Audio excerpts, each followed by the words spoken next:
Which one's the best crypto asset? Well, Bitcoin's the best crypto asset. Okay. What's the second best? There is no second best. There is no second best crypto asset. Hello, friends, and welcome to the Why Bitcoin Show. I'm your host, Dale Warburton. It's a weekly podcast on why Bitcoin matters and what makes it completely different to all other cryptocurrencies. If you're interested in Bitcoin and you'd like to distill crypto fact from fiction, you've come to the right place.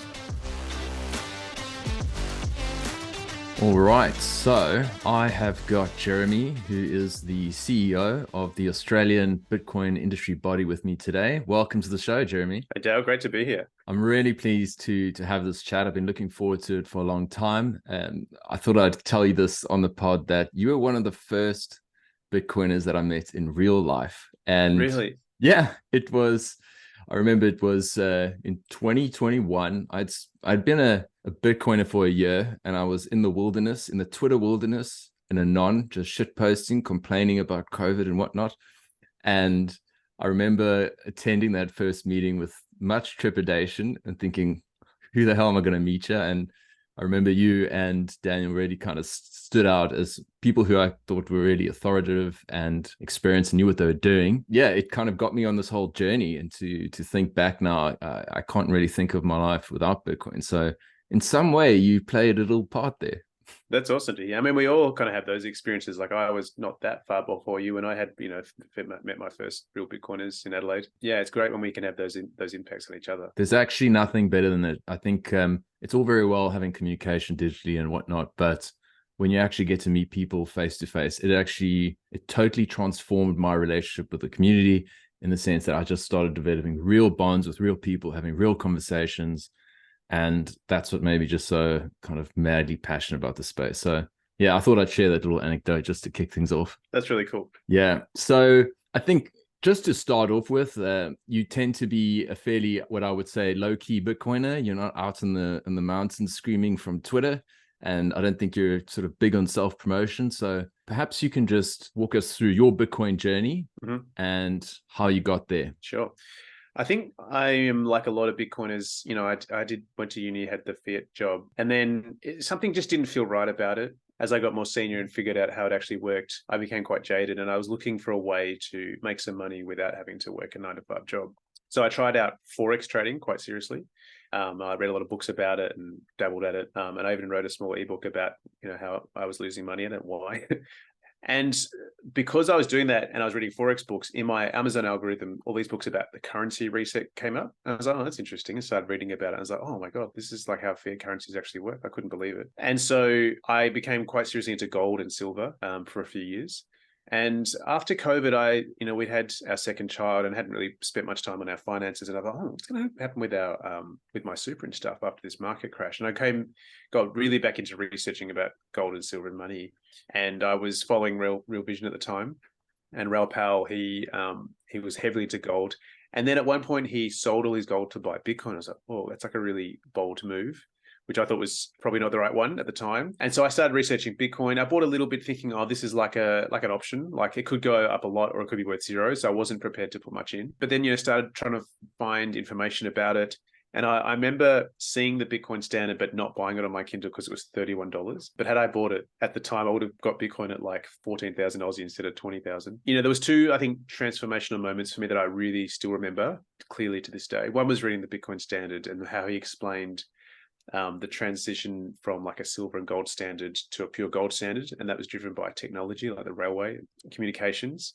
And that those countries that were slow to do that, like India and China, that stayed on silver, became poorer because of that.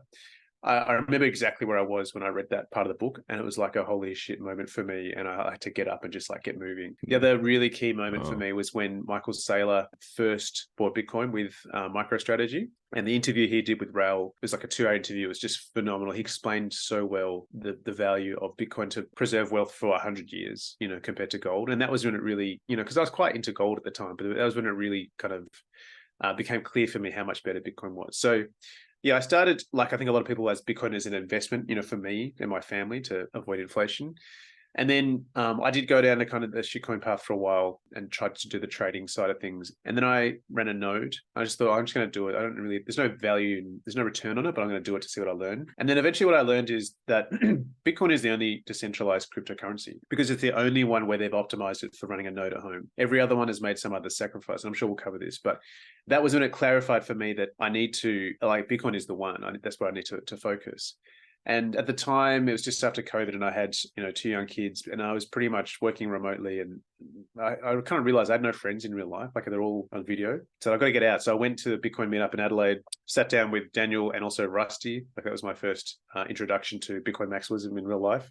And good intro, those two. Literally, they were like, we're talking about shitcoins and like Ethereum's a shitcoin. I'm like, whoa, okay, this is pretty full on. But through that, I ended up working with Daniel at Hardblock, and we can kind of go through the other stuff. But that's kind of how I got into it, and pretty much haven't left since then. Brilliant. I think it's really quite funny how Raoul Pal also got you in, because he did the same to me. Yeah. And I think I saw the same video, quite honestly, because I too remember the moment when it suddenly dawned on me. And it was actually Simon Dixon who said something along the lines of, if governments are just printing all this money, why are we paying taxes?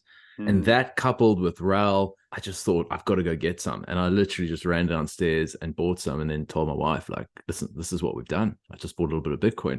And then I just started going deeper and deeper down the rabbit hole. And then I was like, okay, I want to go even bigger, but I think it's irresponsible. Hashtag irresponsibly long. That was old Raoul's thing. Yeah. And so I actually went and wrote a thesis of like 80 odd pages just to kind of get my mind around it and to go, okay, this actually is what I think it is. And I looked at the likes of Lynn, and there was a great website called Case Bitcoin, and it just gave everything in like, here's all the arguments that people have leveled against it, and all the rebuttals. And I was just like, okay. So it's really quite funny how that's happened, and it's quite a pity that old Raoul's turned out to be a shameless shitcoiner. Hey, he had such integrity back then. Like, he really is a good macro analyst, I think. But yeah, he just lost his way, and the people who go down that path, it's really bad for your branding in the long term. To Absolutely. go down that crypto path.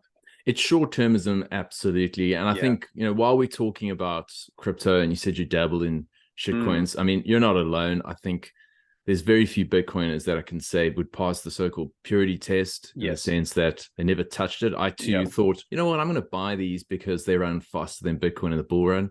That was the sort of motto. But 4 or 5 months later, it did nothing, and I sort of just sold out, and I was just absolutely fuming and thought, what a waste of time. If you were to, broadly speaking, just outline your case, I'd say against crypto, what makes Bitcoin different to pretty much everything else? You touched on the notion of being able to run a node, but do you want to maybe elaborate a little bit on that? Yeah. So I'm actually an engineer, and when they kind of drum into us this idea about what's the problem we're trying to solve. And I think you can't really assess Bitcoin unless you know the problem that we're trying to solve. And the problem is that when governments take control of money, or any central party takes control of money, they cannot resist the temptation to take some for themselves. And that's happened throughout history. It's happened with, gold, fiat currencies, even oil. There was a time after the Weimar Republic when they had no currency, and they were using like tickets to buy petrol. And then that became inflated. So the problem that Satoshi knew had to be solved, because there were versions of Bitcoin prior to Bitcoin that had centralized aspects to them, and all of them were shut down because you can't take on the US dollar. So he realized you have to remove the central party. And that is the problem that Bitcoin solves. And the blockchain is the way that was solved. And so Bitcoin is a really elegant solution to that particular problem, but it's not a good solution to everything. Like, a blockchain is really expensive to run. Like, they don't come every time you want them. Like, sometimes they're every minute, sometimes they're every hour. There's a lot of downsides. Like, running a node on 50,000 or 100,000 computers is costly. Like, I'm doing it. I have one right just there. I'm paid for that with my own money, and I'm paying for electricity to run this node. So there's a cost that people are willing to bear. What the crypto people have realized, and it sort of helps to understand a bit about open source software. So Bitcoin is open source software. You can go and download it for free and read it. And in the open source world, it's very common to like take software and fork it and make your own version. So there's like, 10 different versions of the Firefox browser, for example, because some people didn't like Firefox how it is, so they made their own version, they made some changes. So if you think about, all right, someone's just made open source money and you can copy it for free, people are going to try that, right? They're going to fork it. And that's exactly what happened. But if you fork it, it has to be different. Something about it has to be different. And you couldn't really make it more decentralized than Bitcoin. So you had to make it different in some other way. You had to make it faster or do more complicated things like smart contracts. And so that's what they did. So like Litecoin came out, it was faster. Ethereum does more complicated things, but even Monero does more privacy. But all of them sacrificed decentralization because they basically made it harder to run a node. So like Ethereum, you need a lot of processing power to run an Ethereum node. Like you need like $1,000 computer to run an Ethereum node, like a lot of RAM, a lot of processing power. Bitcoin you can run on any old laptop with enough hard drive space. So essentially what they've done is that they've taken a technology which was designed to solve the problem of how do you move this central party so we can conduct peer-to-peer transactions. And they've all basically put a central party back into it.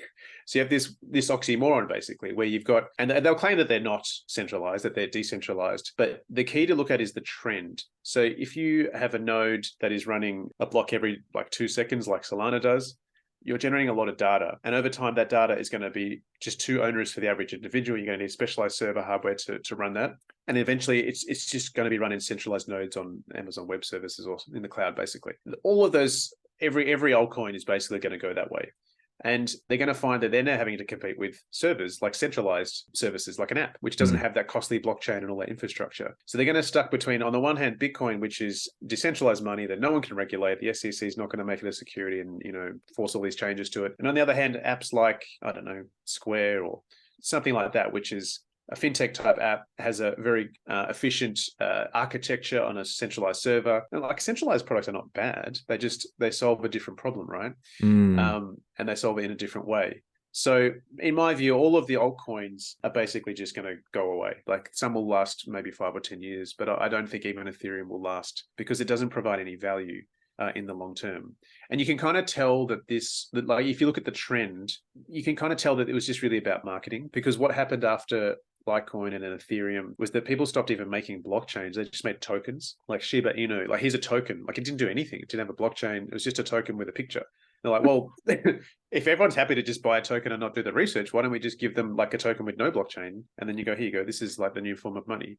Yeah. And we just promise them they're going to be rich and they're going to buy it. But like that kind of tale around snake oil, that the snake oil salesman tale of these people who go around town to town and rip people off and then run away. Yeah. That's a tale that's very old. And it's basically what the crypto tokens and all those blockchains, they're basically snake oil. They're a really nice story.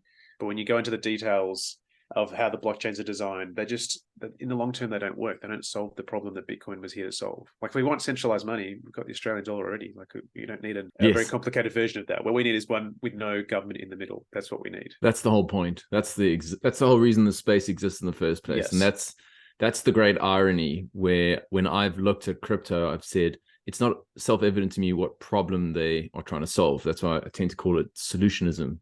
It's, they're solutions in search of a problem. Exactly. What I have realized, however, through my horrific experience in the shitcoin world, not necessarily investing, but as an editor, was just seeing how the sausage was made and really getting a sense of the fact that this is all driven by marketing. It's all buzzwords and they don't actually mean anything. And so that's what's sort of disheartening about the whole thing, because it appears so self-evident to people like you and I who have perhaps done the work and have said, all right, let's start from first principles. Let's try and form some sort of rational investment case here. But unfortunately, the majority of people are not interested or don't have the time or the capacity or the interest or whatever the case may be to actually go through that journey.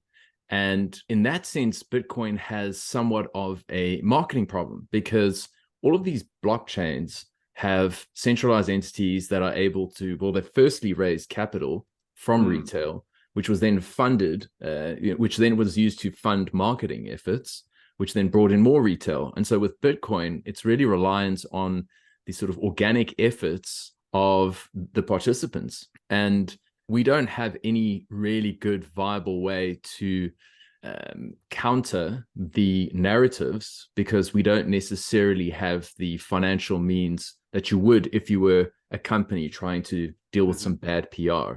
And I suppose this is where where the Australian Bitcoin industry body comes in. But yeah, just to sort of round up on the crypto thing, when I think of it, I go, Bitcoin is money. These other things are sort of companies that don't really have any product market fit and they've just raised capital illegally. Does that seem to be a reasonable characterization? Yeah, absolutely. And unfortunately, that situation is actually quite common in the investing space. Like if you look at the stock market, there was electric car companies that basically their demo models didn't drive; they just rolled it down a hill. But like it was the same concept. Like here's a really great story. It's about the future. If you don't do your research, then you should buy our product. Like it very heavily, like it's all marketing, no substance. And I don't necessarily think Bitcoin has a marketing problem. Like it doesn't have a marketing budget or a marketing team. It has a very incredibly sustainable form of marketing, which is word of mouth. And once someone becomes I've never met a Bitcoiner that didn't stay a Bitcoiner. Like it's once you get that lesson, then you're a Bitcoiner for life, and that's very powerful marketing. It's just slow, but it's much more sustainable. So. Yeah, I don't, like I heard somewhere that if you have the right products, you don't need marketing. And Bitcoin fits that. You just, here's the product and then just, choose it or not. And everyone who understands it, chooses it. Yeah, that's right. And perhaps the better way to have phrased that would have been for me then to say, in the short term, it's more challenging for Bitcoin to overcome some of the FUD from the crypto folks. However, over the long run, Bitcoin is a much more sustainable marketing model because, as you say, those who actually put in the time and the work will see the benefits and will ultimately reject all these forms of so-called money. I mean, I'm even tempted not to call them cryptocurrencies because that's some sort of admission that they are linked in some form, to money, which to me, I think a better term, and I wish this sort of caught on, would be equity tokens. You're basically buying a share in a company that uses a blockchain to solve some imaginary problem, and it's not clear which problem that is per se. Yeah, I mean, that's pretty accurate. I call them pyramid schemes, but yeah, that is if they delivered on what they said, then you could say that they are equity tokens. Absolutely. Yeah. So I think moving on from that and going from the crypto side of things, and I suppose this is where having some form of a formal body to advocate for Bitcoin can be helpful. Do you want to maybe outline what the Australian Bitcoin industry body is all about and some of its objectives? And we can then touch on some of the initiatives that you're potentially looking at in the future. Sure. So we represent the exchanges in Australia. So prior to ABIB being formed, which was a couple of years ago by Ethan, who started and runs Bitaroo, there was basically no way for the individual exchanges to talk to regulators. So all crypto and Bitcoin exchanges in Australia are regulated by AUSTRAC, who are charged with financial crime investigations. And Blockchain Australia is a firm that represents the crypto industry. And so they get to meet with AUSTRAC twice a year. They're involved in like an ASIC digital finance panel or something like that. So they get all this, because they have an industry body and one kind of point, they get to have these conversations.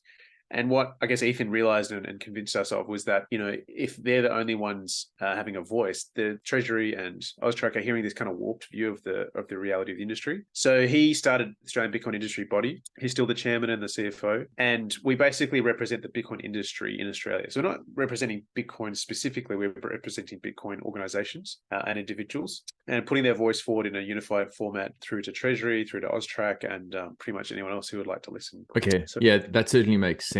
And in your experience and with engaging with regulators and all the sort of alphabet soup of people involved, what has your experience been thus far in their capacity to distinguish between Bitcoin and crypto? So I'd say all the people I've dealt with are just good people trying to do a job. Like, even though they work in the government, they genuinely believe in what they're trying to do, and they work hard to do that job. A lot of what I've done since I've been in, and even before I was CEO, was writing submissions to Treasury, and so I read their documents about their plans for regulation.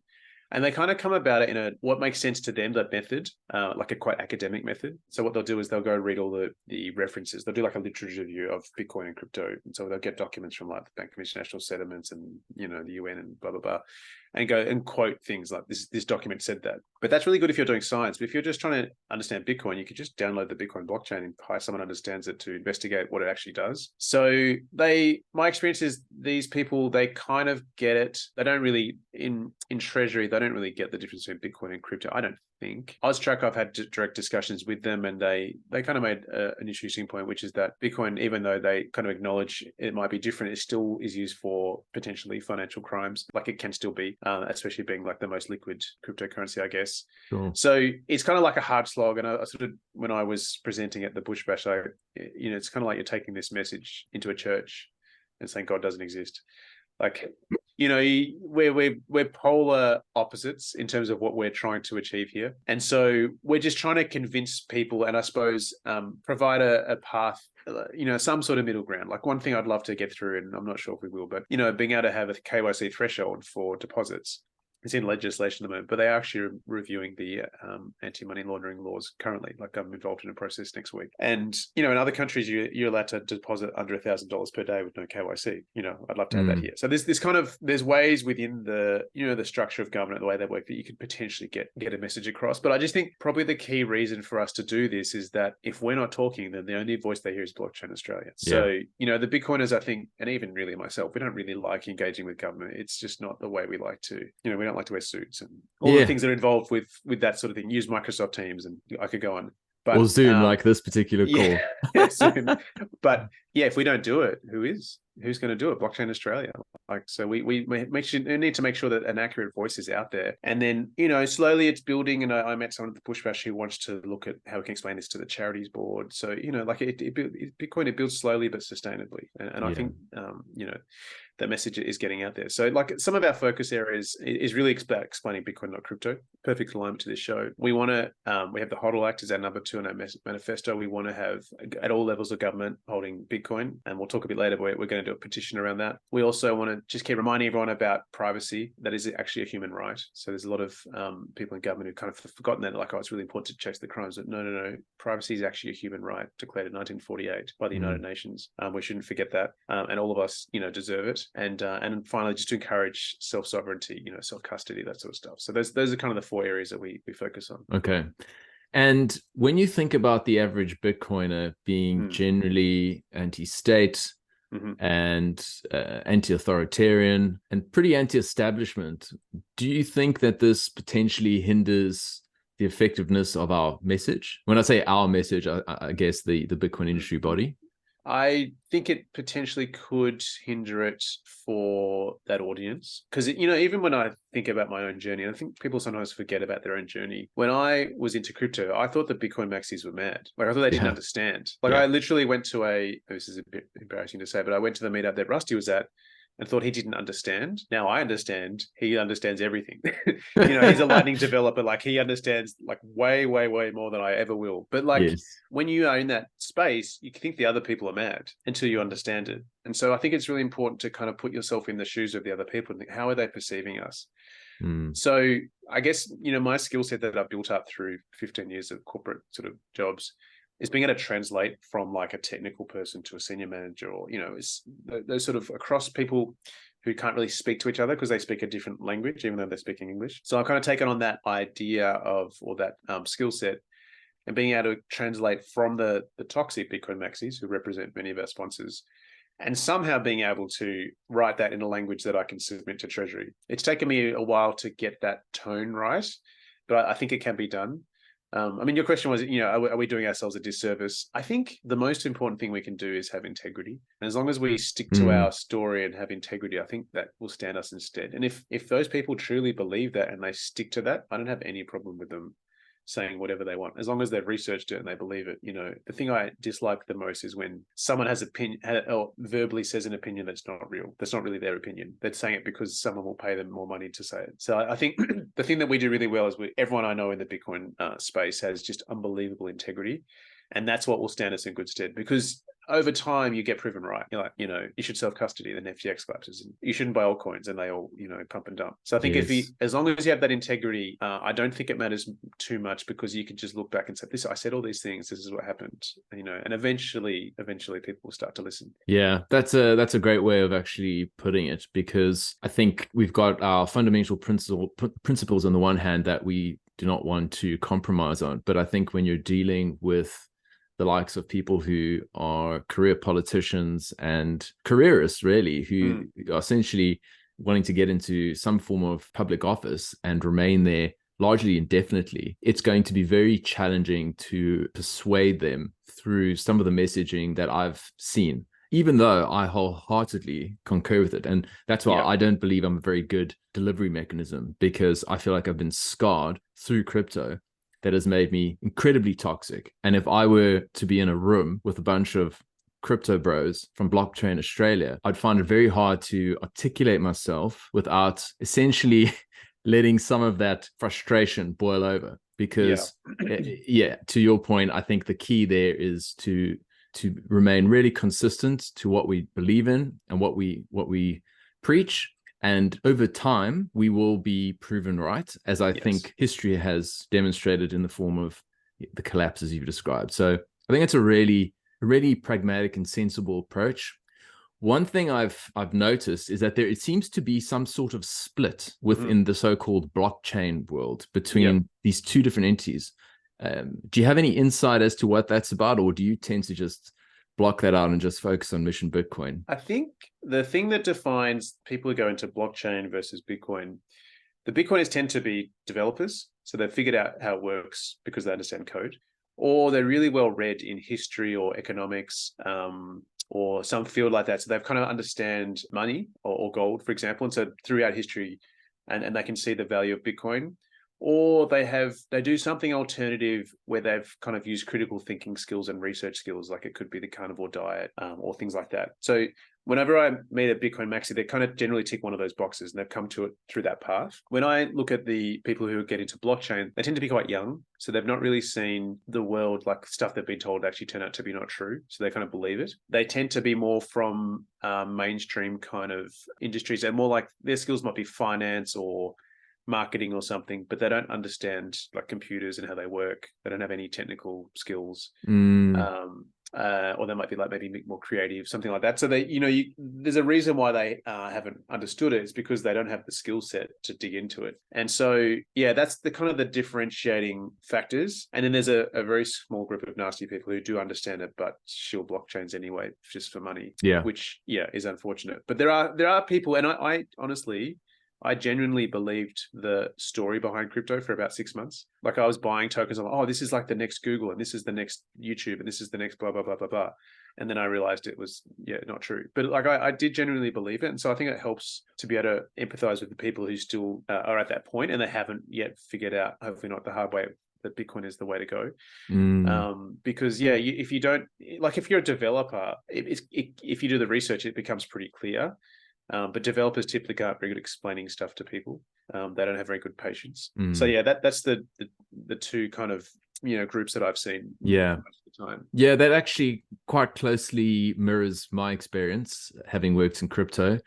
I would add to that pretty naive. A lot of the young people, historically illiterate. Yes, don't understand human action and incentives, and I would also add, the marketing, you can't understate how prone these folks are to marketing. And I'll add an extra layer to that. There was this breathtaking connection between crypto and woke that I just did not know existed. And it's strange because Bitcoin sort of, you would describe as anti-woke in a sense. Take the orange pill and whatnot. So it's interesting that you've had that similar experience, because my parting words to our social media manager were once you've become a Bitcoiner, get in touch, because you're absolutely brilliant at your job. But because we were a so-called Web3 publication, which I read today was actually a term first described by Gavin Wood, originally from Ethereum. So it doesn't surprise me. Someone could fact check me on that, but I saw it from one of these news sites, and I thought, not surprising in the least, because when I look at the likes of Ethereum and the ever-changing narrative, whether it's sort of the world computer or now ultrasound money or whatever the case may be, there's always this branding and marketing that has to happen. And of course, most of it is funded by the Ethereum Foundation, who happen to have a pretty sizable pre-mine to upload onto the unsuspecting retail. But I guess that's I've deviated somewhat from the original point. So When you look at the regulatory tea leaves here in Australia, do you think that it is going to follow a similar route to what we're seeing offshore, in the sense that although I think political cowardice has prevented the likes of Gary Gensler from actually really taking proper action against what are clearly unregistered securities, it's very clear that Bitcoin sits very separate to that. It's been described as a commodity. Everyone agrees it's a commodity. But for some or other reason, Gensler appears captured and unable to now articulate the fact that Ethereum is indeed an unregistered security, as are the other 30,000. So are we heading in that direction sort of generally, or what's happening here? Yeah, well, I'd say Gensler has said it fairly explicitly for someone in his position. Like, he said everything but Bitcoin. So to me, that's kind of his position. And it was when I was writing my response to the crypto token mapping paper earlier this year, it was like 2 weeks after he said that, which was just perfect. So I put his quote in. Look, I think potentially the Australian government are just generally trying and find the best way to regulate this stuff. Their process is they don't want to develop a whole set of laws just for crypto. Their goal is to map crypto tokens to existing laws. So like here, we don't have securities, they're called financial products. So some of them might fall under that. A lot of the most recent paper was really focused on like the crypto stuff that's evolved more recently, like DeFi and NFTs. And they even said like the smart contracts part of the regulation doesn't apply to Bitcoin. So look, it's hard to know. I'd really like to be able to speak to some of these people, and I've reached out, but I haven't had any responses, just to get a feel for what they understand and what their goals are. Because, when you speak to someone, you get a very different perspective than what's in the document. 100%. I think people are worried about the CBDC. There's a pilot that's running at the moment. It's running a bit behind schedule. Shockingly, yeah. I don't have any faith that the government is going to pull off a money IT project on time or at all, because who's going to build it? Who are they going to hire to actually do the development? They wouldn't be very good at understanding a blockchain. Their solution is terrible, or the current solution. So people worry about that. And then, the actual money in the blockchain in the CBDC is still just Australian dollars, which are going up at like 16% a year in terms of monetary supply inflation. Wow. So I think people worry about the CBDC, but I just can't see how they're going to execute it. And if they do, it'll be a long time away from now, at which point Bitcoin will have had a lot more adoption. Yeah, there's a lot of conspiracy theories around there, but I kind of think that in Australia, they're actually less corrupt than the other countries, and they're just trying to genuinely see how to, they really think things need to be regulated, and they're trying to see how they can regulate them. So yeah, that's kind of my read.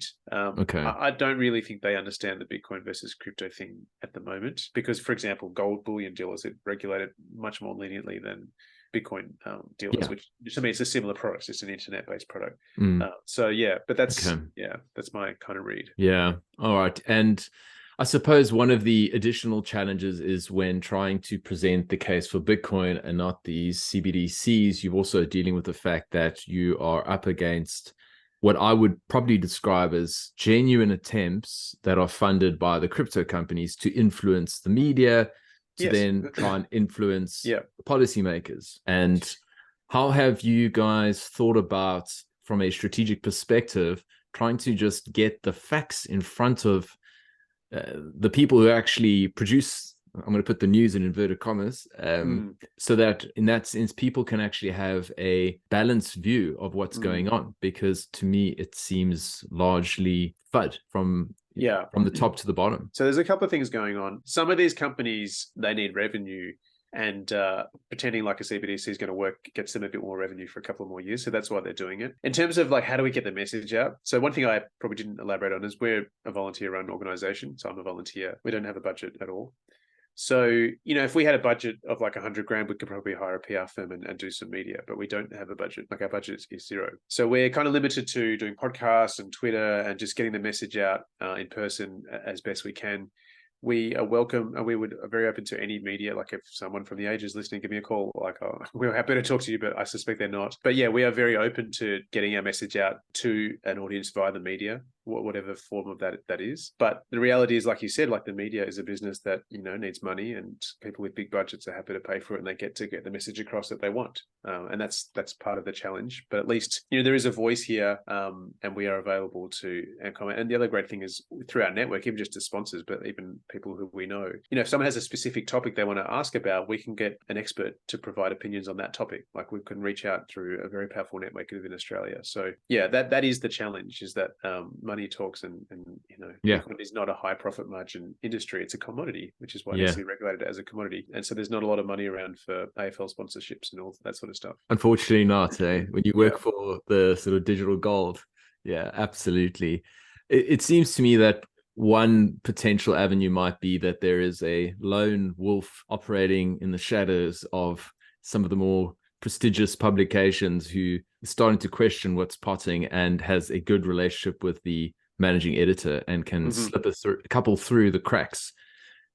I saw recently that the AFR had an article on the property purchases of the founders of two of the absolutely most atrocious shitcoins in Australia. I think Curve and Steppen. Right. And so egregious, the opulence and the flashiness, and just so self-evidently illegally raised money. I always refer to the example because I come from a property background.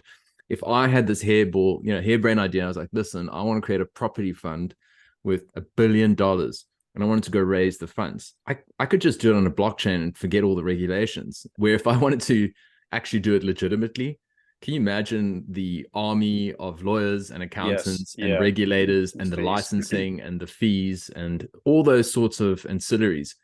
It's just so obvious. And I get pretty disheartened when I just see the shameless flaunting of wealth at the expense of the retail investors who are clearly exit liquidity and none the wiser. And unfortunately, so often these retail investors conflate Bitcoin with crypto. I had a haircut this week, and even then the lady was saying something along the lines of, oh yeah, this person bought Bitcoin, that this person was doing Bitcoin, telling me about seminars and all this kind of stuff. And I thought, seminars? Like, what seminars about Bitcoin? Like, I feel like I know most of the credible people out there. Like, what are you looking at? And even within our Brisbane Bitcoin group, there was a grifter who sort of tried to slip through the cracks and start promoting his own services. And then we eventually discovered who he was advising about crypto and NFTs. So you've got like people that are actually actively working against you, and it's just so morally reprehensible. But I think to your earlier point of just keeping the message consistent, and we're playing the long game here. Absolutely. I think this noise will ultimately disappear. I just wish it would happen a whole lot faster, because I really feel bad for the millions and millions of investors, or retail investors, we could say, who have unwittingly just essentially become exit liquidity for these VC firms who could not imagine a better situation, where usually they'd have to wait sort of 5 to 10 years to exit their positions. Well, here you can literally spin something up, market the hell of it, and get out within a year. Easy peasy. Exactly. So I certainly commend all the initiatives that you've sort of done thus far. And it's very self-evident this is a very long road. And the very optimistic case, however, is the fact that Bitcoin is among some of the most passionate and high integrity individuals that I've come across. And so to that extent, we may lose the odd battle, but I think we'll win the war in the end. Yes, we definitely will. And the thing that encourages me a lot is just observing it over the last year. So I went to the Beechworth Push Bash last year, and it was 40 odd people. And I went again this year, as you did, and there was like around 100 people. But the thing that was very interesting to me was that some of those people came from very mainstream jobs, like from parts of Sydney that were just very mainstream, that someone in a suit just would feel very comfortable with. I mean, they were people in suits, basically.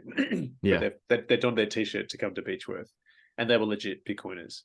And that is a very good sign, because these people will go back to their organizations and they have more credibility. There's a guy in Adelaide who's a surgeon who's been talking about Bitcoin and the rising cost of hospital beds, because it's basically a form of property, which I've never thought about. But when you have a surgeon or like a senior executive, or, this guy from Sydney, when they say it, people are going to listen more, because they have those positions of authority in society, and they're more legitimate. And that's just the change from last year to this year. You imagine next year, probably double again, and again, more mainstream people. So as you start to see these mainstream voices start to say this, one thing that I think is really powerful to do is to say, oh, did you know that Bitcoin was legal tender in El Salvador? Most people don't. Like you can just go to Starbucks and buy your coffee with Bitcoin. Just little things like that. It's, oh, it's legal tender in a country. Like just that's a very powerful message just to get out there. Yes, absolutely. So yeah, I think throughout our lives we're going to see a lot of scams. I don't think it's a new thing. It's a new way of executing the scam with crypto tokens, but it's just been lots of pyramid schemes and those sorts of scams for decades. Like the stock market 100 years ago, the same sort of stuff was happening. So that is going to happen, and people learn hard lessons and they spend their money more wisely when they're older. But I'm full of confidence that the speed at which I find it actually overwhelming, so much that I had to leave the Melbourne Telegram group because there's just so many people in it. I'm like, I'm just going to focus on Adelaide. This space is growing so fast, I can't keep up with these new people coming in. I think it's just growing massively, and the type of people who are entering are going to be really powerful voices for it. Totally, absolutely. It's interesting what you said there. That sort of appeal to authority is not something that we care about generally as Bitcoiners. I've found I could run off my degrees and whatnot, and people are like, yeah, your ideas are shit, man. And it's the same sort of thing whereas I think, let's call it in normie world, authority actually matters. What are your credentials? Who are you? And suddenly when we get people in these positions speaking about Bitcoin, I think it will certainly bring on the next wave. And then if you throw in on top of that, we've got the halving next year. And typically what that entails is a sort of crazy bull market, whether it's in the next 12, 24, 36, 48 months. It's not clear. Obviously, there's a lot of macroeconomic issues on the go as well that could dent that. But I just feel incredibly optimistic, especially when I contrast that with people who aren't in Bitcoin, who seem pretty despondent about the way things are transpiring. They feel the cost of living is really unbearable. Whether housing's unaffordable, they're captured by the media cycle and the outrage machine. But I've got this sort of strange feeling that we're starting to see the layers of the onion slowly peeling, and people are starting to see some, ounce of reality. Recently I was chatting to someone about BuzzFeed and Vice, how those sort of clickbaity publications have now just gone by the wayside. People are starting to understand media. They're starting to think. I'm starting to feel that the people here, especially in Australia, the people I talk to, are generally more receptive to having a conversation about money, which is where I think, that's your sort of front door, if you like. So to that extent, I still remain really optimistic, but I'm very conscious that in the short run, there's just going to be grifters all just trying to extract as much fiat value as they can from the system, and then they'll quietly exit. And unfortunately, I don't think most of them will be held accountable. They probably won't. But I think in the next few years, probably the best marketing for Bitcoin is going to be inflation. I used to do a fair bit of research into energy and oil and gas stocks for investing purposes. And so I was following it pretty closely at the time, and the price of oil is going to still go up a lot. It may not be this year, it might be next year or the year after, but there's going to be a shortage of oil, and the price, like the petrol prices we have, could still double from here. And that affects everything, because everything is trucked to the supermarket. And everything is like made of oil. People don't realize. So I think there's going to come a point where, people kind of dealt with the last inflation shock, reasonably well. They're sort of used to it now. But I think prices can't double again, and the politicians kind of get away with it. People might start to question, what really is going on with my money? And I think if people just start to say, oh, you know what a fiat currency is, right? Like they can just keep making more of it, then and they're seeing it, and they're struggling in their life, right? Then I think they're going to be more open to that message. And unfortunately, they're going to have to learn the hard way, because Bitcoin will probably be 5 or 10 times the price at that point. But that's sometimes people have to learn that way. Exactly. Unfortunately, in life, most of the lessons we learn are hard ones, because we don't tend to take advice from people. We need to get punched in the face, and then by reality often, and then you go, okay, I got to take some action or do something differently. I certainly feel that, speaking of oil and energy markets and all that, this is another sort of layer of what I was referring to earlier, when I think if we see what's happened in most of these Western countries, they've sort of rejected all forms of hydrocarbon, and they are embracing very unreliable green technology. And I think most of us would say, it's great to have sustainable energy, but not at the expense of energy at all. And at what point is the population going to tolerate these horrific policies that don't have any sort of sense in them, where they're paying 2-3x the amount for petrol, or the electricity prices have gone through the roof, I think that's when you start seeing people really starting to question things. And I think Bitcoin is going to be in prime position to capture some of that attention, because I think Bitcoin is be screaming from the rooftops at that point. Not for sure. kind of I told you so, but you know what I mean? Yeah, definitely. Yeah, I think sometimes people need to see it with their eyes. And so, I've also researched the whole climate change green thing. And there's going to come a point where people realize that, I don't have power all the time anymore. And I actually really this conversation can't have without power. Most people are used to working in a way that involves the internet, potentially videos. That doesn't work without the power. And in winter, we're going to find, maybe not this winter, but in future winters, if we keep going down this path and not investing properly, then we're not going to have power. And you can't really explain that away with a nice kind of soundbite if you're a politician, because people can see, I don't have power. Like, you can't lie to me. I don't have it. And then I think it's sort of hard to know how it's going to play out. I think a whole lot of narratives are going to fall at once, because there's a lot of narratives that run our world if you're watching the news. Yes. And once you've discovered that one narrative is fake, it's much easier to realize, is that one fake too? And then you start digging, and then you become a toxic max and you trust nothing. Oh yes, exactly. Yeah. And still you try your best to remain as reasonable and balanced as possible, because the alternative is almost as bad. If you just believe everything is absolute a psyop, and only you are the sort of bearer of truth, and you've done the work, and all these people are just idiotic lemmings running off the cliff. I don't think that actually makes also a happy existence. So you've got to try and find some way to sort of coexist in a world that is very much in flux and changing. But I'm very confident Bitcoin will play a role. Let's go back to Abib and just talk a little bit about something we spoke about a couple of weeks ago when we set this up. Tell us about this initiative that you are working on for the Australian Bitcoin industry body. Yeah, so we're going to do a petition. Last year, we followed a petition. You and I actually were probably the ones who were most keen on it, about CBDCs and the importance of preserving cash. And it got a lot of signatures, like 120,000 signatures. And apart from, I think, an article you wrote, there was pretty much very little marketing for it. So somehow that word spread. And I think there's a lot of people in Australia who keep quiet but actually have opinions about this sort of stuff, and aren't able to voice them, but they can sign a petition in relative quiet. So we're going to do a petition, and we're going to ask the RBA to hold 2% of their balance sheet in Bitcoin, their foreign currency reserves. There is actually some support for that from the Bank of International Settlements, who basically provided some guidance for banks around how they can invest their tier 1 capital. They're not really in charge of us, but people seem to follow their rules.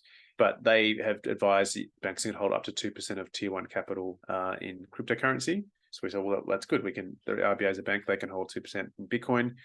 And we made the point that 88% of our foreign currency reserves, this is for Australia, this was in March, are fiat currencies or derivatives. So like US dollars, and then all sorts of other currencies. And there's these like strategic drawing rights or something at the IMF. They're all just baskets of fiat currency. So 88% of what we as a country, or the RBA at least, has on their balance sheet is fiat currency. They have 8% of their assets are gold. So we have 80 tons of gold. But that gold is in England, in the Bank of England. So it's not in Australia. we have 4 bars of gold in Sydney. That's like our total money of all of Australia that we have that's real money in Australia is 4 gold bars for all of us. It's impressive that you were able to find that information. Because I'm surprised that they published that. But anyway. Yeah. So if the gold in England was audited, so let's be fair, and someone in Queensland, a senator in Queensland, made it push for it to be audited, and it was. So it is supposedly there according to the audit. But some people will say gold is quite easy, effective to make tungsten bars that are gold plated that are weigh the same. So you actually have to melt the bars to see if they're actually really gold. Like Sackdane talks a lot about this sort of stuff. So the point we want to get across and just get people to think about is, okay, so these fiat currencies eventually are going to be worth zero. Now, I can't tell you when that's going to be. Could be 30 years, could be 2. Then we have 80 tons of gold, which is not very much. Like France, Germany, and Italy, they all have more than 2,000 tons of gold. We've got 80. Yeah. So we have 80 tons versus, we are, I think, the 13th largest economy in the world. And our gold holdings put us down at like number 50. Like in front of us is like the Philippines, Thailand, Lebanon, somehow, Libya. Maybe not Lebanon. Libya definitely had more gold than us. Venezuela. Countries you'd think, these are not very well managed countries, but somehow they've got more gold than us. So what is our piggy bank? Like as a country, like what happens when these currencies fail? What are we going to do? What are your And hard assets, really? yes, and under our custody in our land. So it's literally 4 gold bars, and I think a gold bar is worth like $1 million or something. Like, they're not the ones that you and I would have. They're like they might be 1 kilo or 4 kilo. You know, they're big bars, but still 4 of them for a country is nothing. So yeah, we at the same time you're seeing countries like El Salvador adopt Bitcoin as legal tender. Liechtenstein announced that they are going to accept payments, and they talked about potentially having it on their balance sheet in Bitcoin. The Kingdom of Bhutan had to announce that they were mining Bitcoin because it came out in a legal filing that they've been mining since 2020. I suspect many other countries, there's a rumor that the reason the hash rate is so high is because there's countries that are doing it and not declaring it. And why would you declare it? Because it would create more demand if you didn't have to declare it. So you can start to see 3 or 4 countries are now officially doing it. The earlier you get in, the more you can buy. And so we just want I think 2% is enough. Like, I'm framing it as like an insurance policy. If the fiat currencies fail and King Charles steals our gold, then we've got this 2% Bitcoin, and that will keep us safe. And I think if the government were to do that, it's not that likely they're going to listen to us, but if they were to do it, then it sets the precedent that the states and the councils and other organizations can follow and say, oh, this is how the government's doing it. They're putting 2% in, and then that can trickle down all the way through our society. And I genuinely think it's a really important thing that Australia needs to do, because, like I said, what is our piggy bank? There was a situation last year in Sri Lanka where they ran out of US dollars. Like, the country ran out of US dollars, and there was a ship full of petrol in their port, and it couldn't unload because they hadn't paid for the previous ship, which I think was like $50 million. And so, yeah, the government ran out of money, and the country ran out of petrol because they didn't even have US dollars to pay for a shipload of petrol. Yeah. That is a serious thing that can happen to a country. Now, I don't think that situation is going to happen here, because we have a lot of resources, we have a lot of food, we are an exporter, we're in a very lucky country.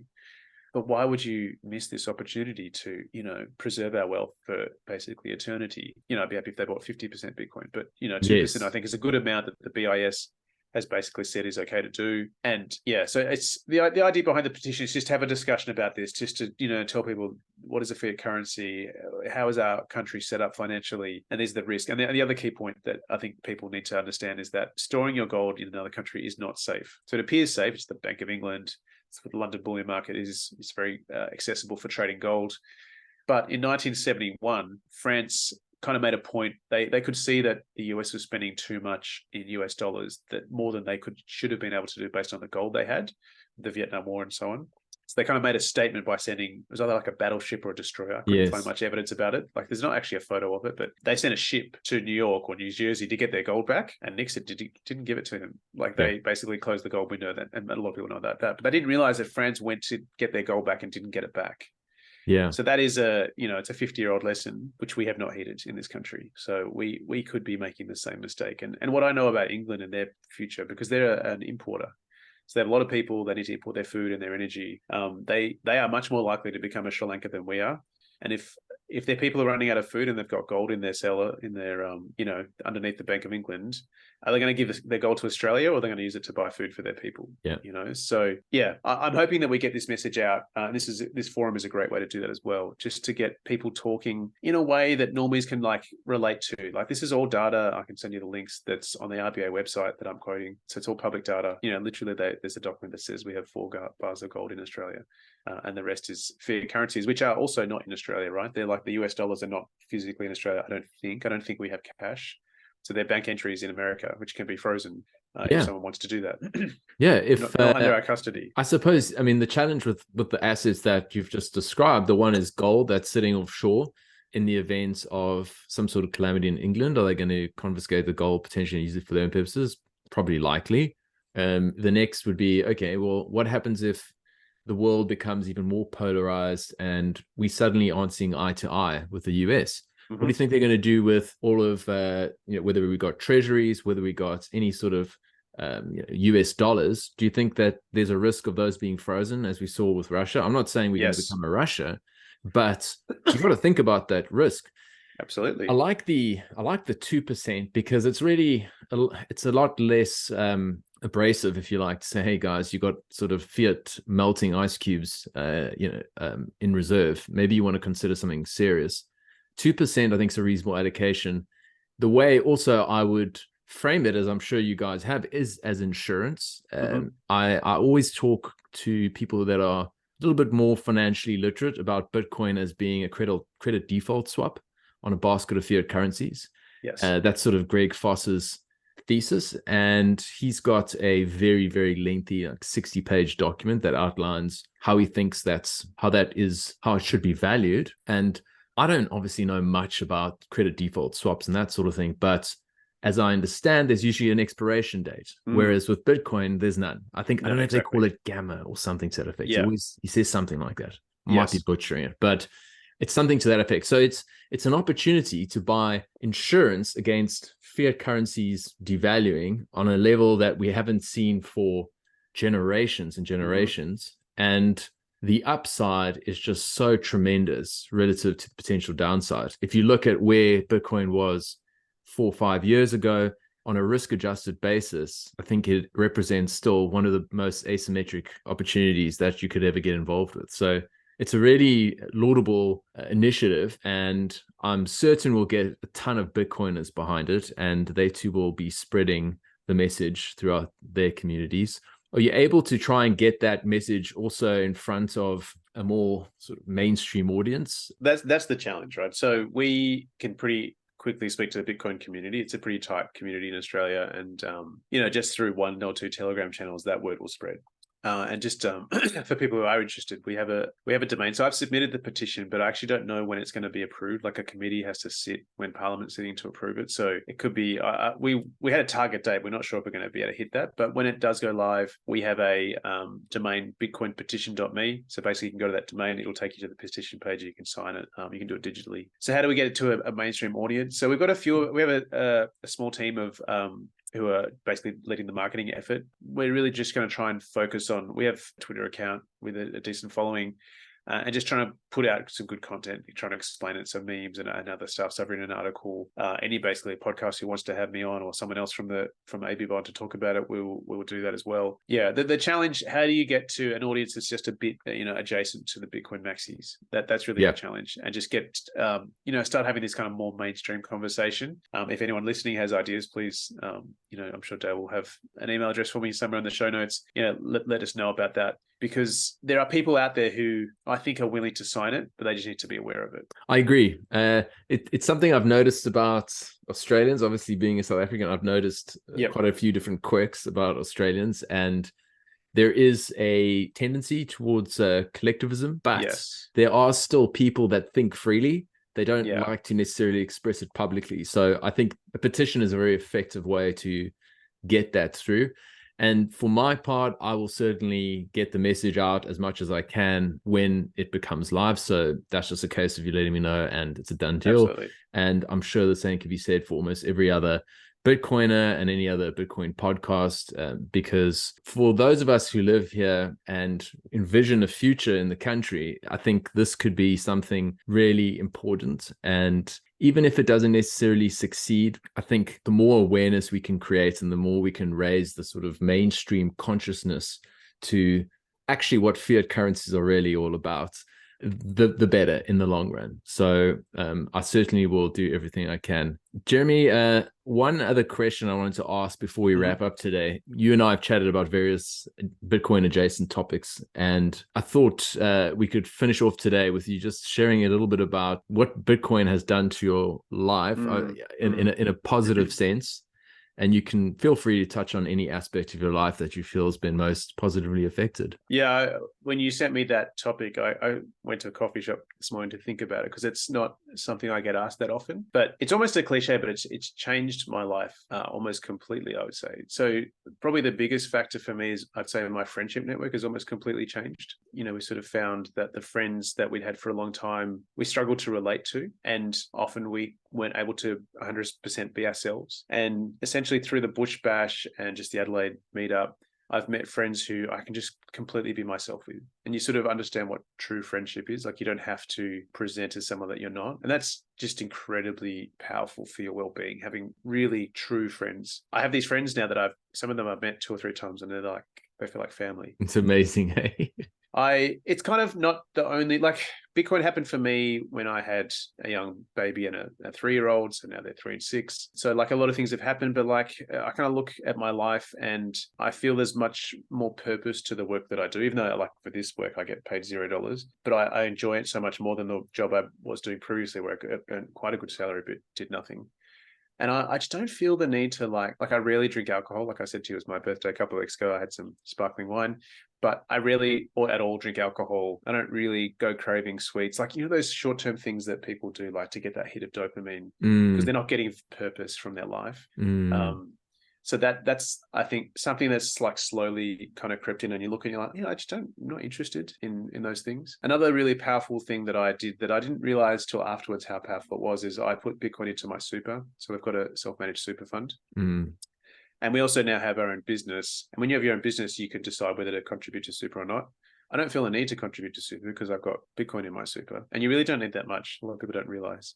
So that gives me more time now because we don't have to work as much because we're not having to put 10% in our super and invest it in bonds and rubbish like that. Like we have Bitcoin in there and other stuff. And so that just allows me to relax. I'm like, okay, my retirement savings are done. Like the Bitcoin is going to do the work for me. Yeah. And then it gives me more time to spend with my family. So there's a lot of little things that I guess come about that you sort of look at and you look back and go, oh, like that is kind of partly Bitcoin that's doing that. And it's also introduced me to similar communities. And I'm surprised when I talk to Bitcoiners about how many things that I have tried that they have in common or have done very similar, like the carnivore diet.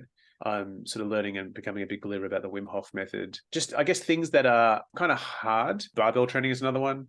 We do bouldering here. There's a few of us that just all have kind of independently got into bouldering. You can kind of summarize it as like doing the hard thing now to have a better life later. Yes. And that's all around the time preference, isn't it, really? Yeah. Because you have faith in your future. But yeah, it's almost always around those things. But I'm really happy with the life that I have now. And that, having those friendships and having that purpose in this role and other, Bitcoin stuff that I get involved with, and just having powerful friends. Like it is amazing how much has changed just in, 3 years, 2020 that I first kind of. So uplifting, eh? Yeah. So uplifting. Yeah. Amen. I absolutely love everything you say, and like resonates with me 100% because absolutely, I've just met some of the most incredible people in the conversations and just skipping through all the bullshit and just getting straight to the point. And it just makes engagements with a lot of the external world that sometimes a little bit dull. But at the same time, I try to still remain quite measured. But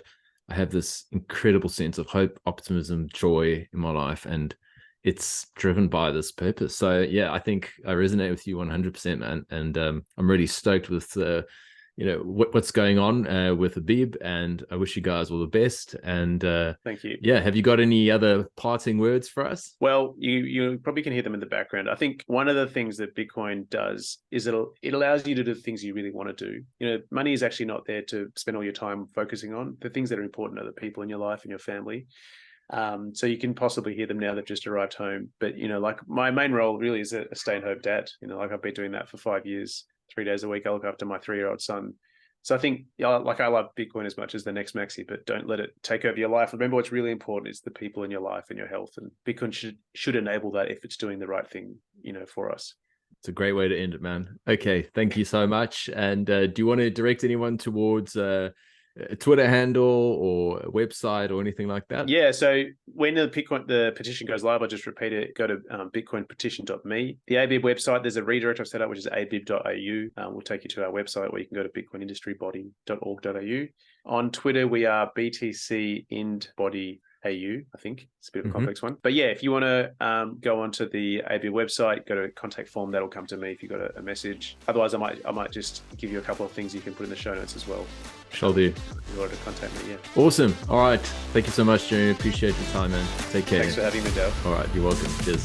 Thanks for listening to today's episode. I hope you enjoyed the conversation and that you got some value out of it.